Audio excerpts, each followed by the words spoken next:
வாழ்க வையகம் வாழ்க வைയகம் வாழ்ക വളമുടൻ. വേദാദ്രി മഹർഷിയുടെ ആത്മകഥ. എൻ്റെ ആത്മചരിത്രം. അധ്യായം 6.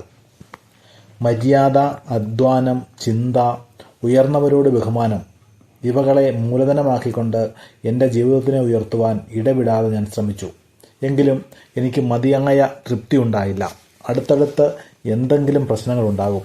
അതിനെ മറികടന്ന് മുന്നേറി ചെല്ലുമ്പോൾ അടുത്ത പ്രശ്നങ്ങളുണ്ടാകും. മനുഷ്യജീവിതം തന്നെ പ്രശ്നങ്ങൾ കൊണ്ട് നിറഞ്ഞതാണ്.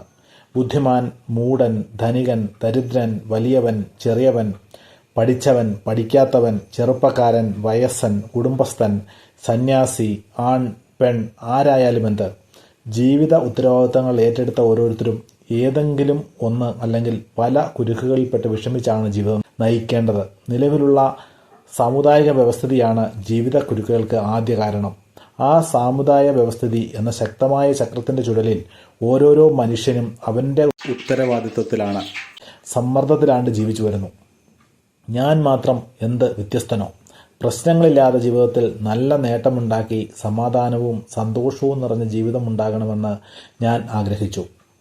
സമുദായ വ്യവസ്ഥിതി വഴുക്കുമരം പോലെ എന്നെ താഴെ തള്ളും. എങ്കിലും എക്കാലത്തും പരിശ്രമം ഞാൻ വിട്ടില്ല. എനിക്ക് ഒരു തീരുമാനം മനസ്സിലുണ്ടായിരുന്നു. നാം വിജയം പ്രതീക്ഷിച്ച് കഷ്ടപ്പെടുന്നു. നേരായി പ്രയത്നിച്ചാൽ തീർച്ചയായും അത് ലഭിക്കും. പക്ഷേ ഓരോന്നിനും കാലനീളക്കണക്കുണ്ട്. ഇടക്കാലത്ത് വിജയം ലഭിച്ചില്ല എന്ന് വിചാരിച്ചാൽ അത് പരാജയമായി തോന്നും. അതുകൊണ്ട് വിജയം ലഭിക്കുന്നതുവരെ ബോധ്യപ്പെട്ട് വീണ്ടും 4 പടി പാലിനുകൂടി ഓർഡർ തന്നു.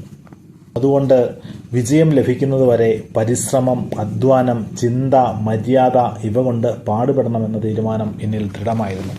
എൻ്റെ വിവാഹം കഴിഞ്ഞ് 8 മാസത്തിൽ എൻ്റെ സഹോദരന് കുടലിറക്ക രോഗം ബാധിച്ചു. അവനാൽ തറി നെയ്യാൻ കഴിയുന്നില്ല. കുടുംബം വലുതായി. സാമ്പത്തിക കാര്യത്തിൽ അപ്പോഴത്തെ ജീവിതത്തിൽ പോരായ്മകൾ അധികമില്ല എങ്കിലും മുന്നേറുവാൻ പറ്റാത്ത വഴുക്കലുണ്ടായിരുന്നു. എൻ്റെ സഹോദരൻ്റെ രോഗം, കുടുംബ വലിപ്പം ഇവ എൻ്റെ ജീവിതത്തിൽ വലിയ ഭാരമായി, ഒഴിവാക്കാൻ പറ്റാത്ത കുരുക്കായി. എന്തു ചെയ്യാം? അധികം അധ്വാനം ഏറ്റെടുത്ത് ഉത്തരവാദിത്തങ്ങൾ നിറവേറ്റി. ഇപ്രകാരം 3 വർഷങ്ങൾ കഴിഞ്ഞു. എൻ്റെ ജീവിതത്തിൽ അനുഭവപ്പെട്ട എല്ലാ പ്രയാസങ്ങളും എളുപ്പത്തിൽ കളയുവാനും ഉണ്ടാകുന്ന പ്രശ്നങ്ങളെ തരണം ചെയ്ത് വിജയിക്കുവാനും എൻ്റെ ജീവിത പങ്കാളി ലഭിച്ചത് എൻ്റെ മാതാപിതാക്കളുടെ പ്രാർത്ഥനയുടെ ഫലമായിട്ടാണ് എന്ന് കരുതി ഞാൻ സന്തോഷിക്കുമായിരുന്നു. എങ്കിലും സാധാരണ മനുഷ്യർ വിലപിക്കുന്നത് പോലെ ഞാനും വിലപിക്കാറുണ്ടായിരുന്നു. എൻ്റെ ഭാര്യയെ ഓർത്താണ് ആ ചാബല്യം. അവൾ നല്ല നിലയിൽ വളർന്നവളാണ്. അവളുടെ അച്ഛന് കുതിരപ്പന്തയത്തിന് പോകുന്ന സ്വഭാവമുണ്ടായിരുന്നു. അതിൽ നിന്നും അദ്ദേഹത്തെ ആരെക്കൊണ്ടും പിന്തിരിപ്പിക്കാൻ സാധിച്ചില്ല. സാമ്പത്തികം നശിച്ച് ദാരിദ്ര്യം വന്നതോടുകൂടി ചികിത്സയിൽ മതിയായ ശ്രദ്ധ ചെലുത്തുവാൻ കഴിയാത്തതിനാൽ വരുമാനവും കുറഞ്ഞു. ആ കാലത്താണ് അവൾ പ്രായപൂർത്തിയായത്. അതിന് ശേഷം 3 വർഷം കഴിഞ്ഞാണ് വിവാഹം കഴിഞ്ഞത്. ദാരിദ്ര്യത്തിൽ തന്നെ വിവാഹം, തുടർന്ന് ദാരിദ്ര്യത്തിൽ ജീവിക്കുന്നവർ ഒരളവ് അതിനെ സഹിക്കുന്ന കഴിവും നേടിയിരിക്കുന്നു. സമ്പന്നതയിൽ നിന്നും ദാരിദ്ര്യത്തിലേക്ക് വന്നാൽ അതാണ് സഹിക്കാൻ പറ്റാത്ത അവസ്ഥ. വിവാഹത്തിന് ശേഷവും അവൾക്ക് എൻ്റെ അടുത്തും അതേ അവസ്ഥ തുടരുന്നല്ലോ എന്ന് ഞാൻ ദുഃഖിച്ചു. എങ്കിലും അവൾ അതിൽ വിഷമമോ പരിഭവമോ ബുദ്ധിമുട്ടോ കാണിച്ചില്ല. രാത്രി പകലായി എന്നോടൊപ്പം സാമ്പത്തിക ഭദ്രത വരുത്തുന്നതിൽ നന്നേ അവൾ പാടുപെട്ടു. ഞങ്ങൾ ലളിത ജീവിതം നയിച്ചു. എങ്കിലും എനിക്കവൾ ഒരു വലിയ നിധിയായിരുന്നു. അവൾക്ക് ഞാനും ഒരൊത്ത നിധിയായിരുന്നു. ഈ മാനസികാവസ്ഥയിൽ ഞങ്ങൾ എല്ലാം ഉള്ളവരെ പോലെ എല്ലാവർക്കും ചെയ്യേണ്ട കടമകളെല്ലാം ചെയ്തു ജീവിച്ചു വന്നിരുന്നു. എനിക്ക് വയസ്സ് 27. അപ്പോൾ ഒരു തീരുമാനം ഞാൻ എടുത്തു. കുടുവാഞ്ചേരിക്ക് താമസം മാറണം. ഗ്രാമജീവിതത്തിൽ ചിലവ് കുറയും. സീസൺ ടിക്കറ്റിനപ്പോൾ മാസം 9 രൂപയേ ഉള്ളൂ. അതിന് കുടുവാഞ്ചേരിയിൽ നിന്ന് പാൽ വാങ്ങിക്കൊണ്ട് വന്ന് ചെന്നൈയിൽ ഏതെങ്കിലും ഹോട്ടലിൽ കൊടുത്താൽ 15 രൂപ ലഭിക്കും. അതുമൂലം തീവണ്ടി ചിലവ് നടക്കും എന്നൊരാലോചന തോന്നി. പോസ്റ്റൽ ഓഡിറ്റ് ഓഫീസിൽ ഒരു ക്യാൻറ്റീൻ ഉണ്ടായിരുന്നു. അതിൻ്റെ നടത്തിപ്പുകാരനെ സമീപിച്ച് എൻ്റെ ആഗ്രഹം അറിയിച്ചു. ദിവസം തോറും 2 പടി പാൽ എന്നിൽ നിന്നും വിലയ്ക്ക് വാങ്ങിക്കാമോ എന്ന് ഞാൻ ചോദിച്ചു. അദ്ദേഹം സ്നേഹത്തോടും സന്തോഷത്തോടും കൂടി അപ്രകാരമുള്ള സഹായം എനിക്ക് ചെയ്യാമെന്ന് പറഞ്ഞു. ഞാൻ മാത്രം 1 മാസത്തേക്കുള്ള തീവണ്ടി യാത്ര സീസൺ ടിക്കറ്റ് വാങ്ങിച്ചു. കുടുവാഞ്ചേരിയിൽ നിന്നും എൻ്റെ മറ്റൊരു സഹോദരിയുടെ വീട്ടിൽ രാത്രി താമസിച്ച് രാവിലെ 2 പടി പാൽ എടുത്തുകൊണ്ട് എഴുമ്പൂർ വന്ന് അവിടെ നിന്നും 1 മൈൽ ദൂരത്തിലുള്ള ഓഫീസിൽ ഞാൻ നടന്നു വരും. എൻ്റെ കണക്കുകൂട്ടൽ പ്രകാരം നാളൊന്നിന് 8 ലഭിച്ചു. പാൽ നന്നായിട്ടുണ്ടെന്നും കുടുവാഞ്ചേരി പാലിൽ എടുത്ത കാപ്പി നന്നായിട്ടുണ്ടെന്നും ബോധ്യപ്പെട്ട് വീണ്ടും 4 പടി പാലിന് കൂടി ഓർഡർ തന്നു. അടുത്ത മാസം എൻ്റെ കുടുംബത്തിന് കുടുവാഞ്ചേരിക്ക് വിളിച്ചുകൊണ്ട് വന്നു. മാസം 1.5 രൂപയ്ക്ക് ഒരു മുഴുവൻ വീട് വാടകയ്ക്ക് ലഭിച്ചു. പലയിടങ്ങളിലും ഓടകളാണ് എങ്കിലും അത് ഞങ്ങൾക്ക് ആ സമയം അധികമായിരുന്നു. മാസം 50 രൂപ വീതം പാൽ വിൽപ്പനയിൽ നിന്നും ലഭിച്ചു. അപ്പോൾ എനിക്ക് പ്രതീക്ഷിക്കാത്ത നല്ലൊരവസരം ഓഫീസിലുണ്ടായി. ഗാർഡ് ഫയൽ വെളിയിൽ നിന്നും വാങ്ങിച്ചു കൊണ്ടിരുന്നു. അതിനു പകരം വേസ്റ്റ് പേപ്പർ കൊണ്ട് ഫയലുകൾ തയ്യാറാക്കുവാൻ ഒരു പദ്ധതി ഉണ്ടായി. അതുമൂലം നല്ല വരുമാനമുണ്ടാകുമെന്നും അത് ഞാൻ തന്നെ കോൺട്രാക്റ്റ് എടുക്കുന്നത് നല്ലതാണെന്നും എന്നോട് സ്നേഹമുള്ള ഓഫീസ് സൂപ്രണ്ടിൽ ഒരാൾ പറഞ്ഞു. പക്ഷേ ഒരു നിബന്ധന, ബുക്ക് ബൈൻഡിങ് കഴിവുള്ളവൻ എന്നൊരു സാക്ഷ്യപത്രം കൊടുക്കണം. ഞാൻ സമ്മതിച്ചു. ബുക്ക് ബൈൻഡിങ് ഞാൻ പഠിച്ചു. ഒരു പ്രസ്സിൽ എൻ്റെ കഴിവ് തെളിയിച്ച് അവിടെ നിന്നും ഒരു സാക്ഷ്യപത്രം വാങ്ങിച്ചു നൽകി. ഓഫീസിൽ നിന്നും ആ കോൺട്രാക്റ്റ് എൻ്റെ പേരിൽ തന്നെ അനുവദിച്ചു തന്നു. വേസ്റ്റ് പേപ്പറുകൾ, ഹാർഡ് ബോർഡുകൾ ഇവ ഓഫീസിൽ നിന്നും ഗുഡുവാഞ്ചേരിക്ക് ഞാൻ എടുത്തുകൊണ്ട് പോകും. എൻ്റെ പത്നിയവൾ അതൊക്കെ അടുക്കി വയ്ക്കും. ഞാൻ രാത്രി മടങ്ങി വന്ന ശേഷം പശ പുരട്ടി കളർ പേപ്പർ ഒട്ടിച്ച് ഫയലുകളാക്കി മാറ്റും. ഇപ്രകാരം വർഷം ഒന്നിന് 1500 അല്ലെങ്കിൽ 2000 ഫയലുകൾ തയ്യാറാക്കും. വർഷത്തിൽ 300 രൂപ മുതൽ 500 രൂപ വരെ മൊത്തമായി ലഭിക്കും. 2 വർഷത്തിൽ 600 രൂപ കൊടുത്ത് ഗുഡുവാഞ്ചേരിയിൽ ഒരു വീട് ഞങ്ങൾ വാങ്ങിച്ചു. സാമ്പത്തിക നിലയിൽ ആദ്യ വിജയം വീട് വാങ്ങിച്ചു എന്നുള്ളതാണ്. ഫയലുകൾ നിർമ്മിക്കുന്നതിൽ അല്പം വരുമാനം കൂടി. പാൽ വിൽപ്പനയും മെച്ചമായിരുന്നു. ഒരു പരിധിവരെ പണം മിച്ചം വന്നു. പാൽ വിൽപ്പനയിൽ ഒരു സങ്കടം. വെയിൽക്കാലത്ത് ചില സ്ഥലങ്ങളിൽ നിന്നും പാൽ ലഭിക്കാതെ വരും. ആയതിനു പകരം നല്ല പാൽ കൊടുത്തേ മതിയാകൂ. അതിനായി ഞാൻ ആളെ നിയമിച്ചിരുന്നു. എങ്കിലും അവനെക്കൊണ്ടും നിയന്ത്രിക്കുവാൻ കഴിഞ്ഞിരുന്നില്ല. ആ കച്ചവടം നടത്തുവാൻ ഞാൻ തീരുമാനിച്ചു. അപ്പോൾ ദിവസം 25 രൂപ പാൽ മൂലം ലാഭവരവുണ്ടായിരുന്നു. എൻ്റെ സുഹൃത്ത് കബീർ സാഹിബ് എന്നയാൾ പാൽ വിൽപ്പന ചെയ്തു വന്നിരുന്നു. അദ്ദേഹത്തിനെ പാൽ വിൽപ്പന പൂർണ്ണമായും ഞാൻ ഏൽപ്പിച്ചു. കയ്യിൽ കുറേ പണമുണ്ടായിരുന്നു. ഇത് വെച്ചുകൊണ്ട് ലുങ്കി നിർമ്മിച്ച് വിൽപ്പന നടത്തുവാൻ ഞാൻ തീരുമാനിച്ചു. ചെന്നൈയിൽ അക്കപ്പ നായ്ക്കൻ തെരുവിൽ മൗലാന ലുങ്കി കമ്പനി എന്ന് പലരും അറിയുന്ന ഒന്നാണ്. അവിടെ ചെന്ന് നെയ്ത്തുലുങ്കിക്ക് ഒരു കരാറുണ്ടാക്കി. എനിക്ക് ഞായറാഴ്ച ദിവസത്തിൽ തുണി വിതരണത്തിന് വേണ്ട ഏർപ്പാട് ചെയ്തു തരണമെന്ന് ആവശ്യപ്പെട്ടു. അപ്രകാരം തന്നെ അവരും സമ്മതിച്ചു. ലുങ്കി നിർമ്മിച്ച് വിൽപ്പന നടത്തുന്നതിന് എൻ്റെ സഹോദരനെ തന്നെ ഏൽപ്പിച്ച് ഞാൻ ഓഫീസ് ജോലികളോടൊപ്പം വ്യാപാരത്തിലും ശ്രദ്ധിച്ചു പോന്നു. നാൾക്കുനാൾ വരുമാനത്തിൽ നല്ല വർധനവുണ്ടായി. എന്നിരുന്നാലും ജീവൻ, ദൈവം എന്ന രണ്ടിനെക്കുറിച്ചും അറിയാൻ കഴിയാത്തതിൽ ഞാൻ വിഷമിച്ചു. ചിന്തകൾ വ്യാപിച്ച് ഒരു ദിവസം എന്നിൽ പ്രകാശിച്ചു. എനിക്ക് എൻ്റെ ഗുരു എസ് കൃഷ്ണറാവു വിവരിച്ച പഞ്ചഭൂത തത്വം നന്നായി മനസ്സിലായി. ഒരു ദിവസം രാത്രി സമയം 3 ആയി കാണും. ഞാൻ ഉറക്കമുണർന്നു. ചിന്തകൾ വ്യാപരിച്ചു. ഒരു ഫലം ലഭിച്ചു. പ്രപഞ്ചം 5 ഭൂതങ്ങളും ആദിയായ ദൈവനിലയും ചേർന്ന 6 നിലകളല്ലേ ഉള്ളൂ. 5 ഭൂതങ്ങൾക്കപ്പുറം ശുദ്ധ വെളിയല്ലാതെ വേറെ എന്തുണ്ട്? അതുകൊണ്ട് ശുദ്ധ വെളിയാണ് ദൈവമെന്ന് വിളിക്കപ്പെടുന്നത് എന്നായിരിക്കണമെന്ന് തായ്മാനവർ പാടിയ അംഗിക്കനാഥപടി എന്ന അർത്ഥത്തോട് ചേർത്താൽ അതാണ് ശരി. എങ്കിലും ജീവൻ എന്നത് ഈ 6 നിലകളിൽ ഏതായിരിക്കും?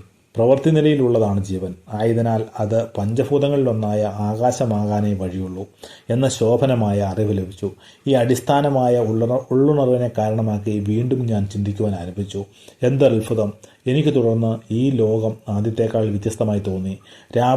രാവിലെ മുതൽ ഉറങ്ങാൻ പോകുന്നതുവരെ ഞാൻ ബന്ധപ്പെടുന്ന ജോലികളിലെല്ലാം ദൈവം, ജീവൻ്റെ അവസ്ഥകൾ എന്നീ വിവരണങ്ങളെ താരതമ്യം ചെയ്തു നോക്കി പരിശോധിക്കും. ഓരോ പ്രവൃത്തിയും കാഴ്ചയും മനുഷ്യരും എനിക്ക് അപ്പോൾ ഈശ്വരനെ വിവരിക്കുന്ന പാഠങ്ങൾ പറഞ്ഞു നൽകുന്ന പുസ്തകങ്ങളായി തോന്നി. ഈ നിലയിൽ ഹൃദയം നിർവൃതിയായി, മനസ്സ് ശാന്തമായി. എങ്കിലും പഴയ പുസ്തകങ്ങൾ, പുരാണങ്ങൾ, കെട്ടുകഥകൾ, ചടങ്ങ് രീതികൾ ഇവകളിലുള്ള സന്ദേഹങ്ങൾക്കും എൻ്റെ വ്യാഖ്യാനത്തിനും വ്യത്യാസങ്ങളുണ്ടായിരുന്നു.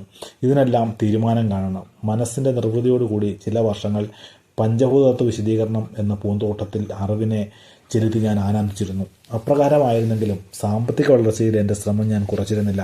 രാവിലെ 4 മണി മുതൽ രാത്രി 10 മണി വരെ അന്വേഷണങ്ങൾക്കായി അധ്വാനിച്ചു. എനിക്ക് വയസ്സ് 32 അപ്പോൾ എൻ്റെ മനസ്സിനെ വിഷമിപ്പിക്കുന്ന ഒരു സംഭവമുണ്ടായി. വിവാഹം കഴിഞ്ഞിട്ട് ഞങ്ങൾക്ക് ഒരു കുട്ടി ഉണ്ടായില്ല. ഇതിനെ ചൂണ്ടിക്കാട്ടി എൻ്റെ ഭാര്യയുടെ മനസ്സിനെ ആരൊക്കെയോ വേദനിപ്പിച്ചു. മലടി, കുട്ടികളുണ്ടാകാത്തവർ എന്ന് മോശമായി വിളിച്ച വാക്കുകൾ അവളുടെ ചെവിയിലെത്തി. അതോടൊപ്പം മറ്റൊരു പെണ്ണിനെ വിവാഹം കഴിച്ചാലേ അവർക്ക് കുട്ടികളുണ്ടാകത്തുള്ളൂ എന്നും പറഞ്ഞു. പാവം, കപടമില്ലാത്ത ഹൃദയം. പരിഹാസ വാക്കുകൾ കേട്ടറിയാത്തവൾ, ഹൃദയം നൊന്തവൾ തുടിച്ചു. എന്നോട് ഇതെല്ലാം പറഞ്ഞപ്പോൾ തക്ക സമാധാനം ഞാൻ പറഞ്ഞു. ആരെങ്കിലും എന്തെങ്കിലും പറഞ്ഞാൽ നീ ചെവിക്കൊള്ളേണ്ട. നാം ആർക്കും ദോഷം ചെയ്യാൻ പാടില്ല. കൂടാതെ കഴിയുന്നിടത്തോളം മറ്റുള്ളവർക്ക് സഹായം ചെയ്യണം. ഈ ലക്ഷ്യത്തോടു കൂടി നാം ജീവിക്കുന്നു. ഈശ്വരനായി നൽകുന്ന സന്താന സൗഭാഗ്യങ്ങളെ ഓർത്ത് നാം വിഷമിക്കരുത്. അതിനെ ചൂണ്ടിക്കാട്ടി പറയുന്നവർ പറയട്ടെ. അതിനെ വകവയ്ക്കേണ്ട കാര്യമില്ല എന്ന് കൂടെ ഞാൻ പറഞ്ഞു ബോധ്യപ്പെടുത്തി. എങ്കിലും അവളുടെ ഹൃദയം ചിലർ പറയുന്ന പഴിവാക്കുകളാൽ സ്വസ്ഥത നഷ്ടപ്പെട്ട് ഏങ്ങി. എനിക്ക് അവളുടെ മനോനില കണ്ട് സഹിക്കാൻ കഴിഞ്ഞില്ല. ഇതൊരു വലിയ ഊരാക്കുടുക്കായി. ദിവസം തോറും നിങ്ങൾ മറ്റൊരു വിവാഹം കഴിച്ചേ മതിയാകൂ എന്നവൾ പറഞ്ഞു. ഞാൻ സമാധാനം പറയുന്നതോടൊപ്പം രാവിലെ കിടക്കയിൽ നിന്ന് എഴുന്നേറ്റയുടൻ കണ്ണുകൾ തിരുമ്മിക്കൊണ്ട് ഞാനൊരു പാട്ട് പാടും. ആ പാട്ട് ഇതാണ്: ഭാര്യ രണ്ടായാലും സുഖമല്ല, വലിയ അഗ്നി അല്പമാണെങ്കിലും ദുഃഖം തന്നെ. ഇത് ഞാൻ വിടാതെ പാടുമായിരുന്നു. എങ്കിലും അവളുടെ മനസ്സ് ശാന്തമായില്ല.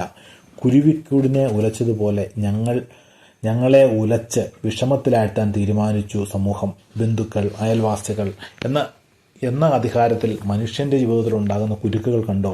എല്ലാം സഹിച്ച് വിജയം നേടി മുന്നേറുക തന്നെ വേണം. കവിത. ചെറിയത് ശരീരം, വലിയത് ഈശ്വരൻ. ചെറിയത് ശരീരം, വലിയത് ഈശ്വരൻ. ലഭിച്ച ശരീരത്തിൻ്റെ ഫലമായി സ്പർശം മുതൽ 5 ഇന്ദ്രിയം വഴി അനുഭവിക്കുന്നത് അല്പസുഖമാണ്.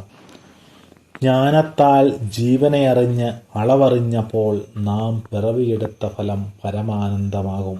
അല്പസുഖമില്ലാതെ പരമാനന്ദമില്ല. ചെറിയ ശരീരം, വലിയതീശ്വരൻ, ശിവൻ സത്യം. ബന്ധനമില്ലാതെ ജീവിതമില്ല. അളവുരീതി നോക്കിയാൽ ബന്ധനമില്ലാതെ ജീവിതമാകും തിരിച്ചറിയാം നാം തന്നെ.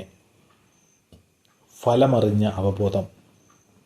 വിറകിനെ വാങ്ങിക്കുന്നു കത്തിക്കുവാനായി. ആവശ്യമില്ലാത്തപ്പോൾ അഗ്നിക്ക് സമീപം മറന്നുപോലും പോകില്ല. അതുപോൽ ആൺപെൺ പക്വതയില്ലാതെ അടുക്കുവാൻ അനുവദിക്കരുത്. ബന്ധങ്ങളിൽ മാതാപിതാക്കൾ ജനിപ്പിച്ച മക്കൾ, സഹോദരങ്ങൾ, അനുയോജ്യമായ ചുറ്റുപാടുകൾ അല്ലാതെ മറ്റുള്ളവരുടെ കൂടെ ആണിനോട് പെൺ സൗഹൃദമാകുന്നത് തെറ്റില്ല. തൊഴിൽ, പ്രായം, നാട് അനുയോജ്യമായാൽ ആനന്ദമായി ജീവിക്കുക.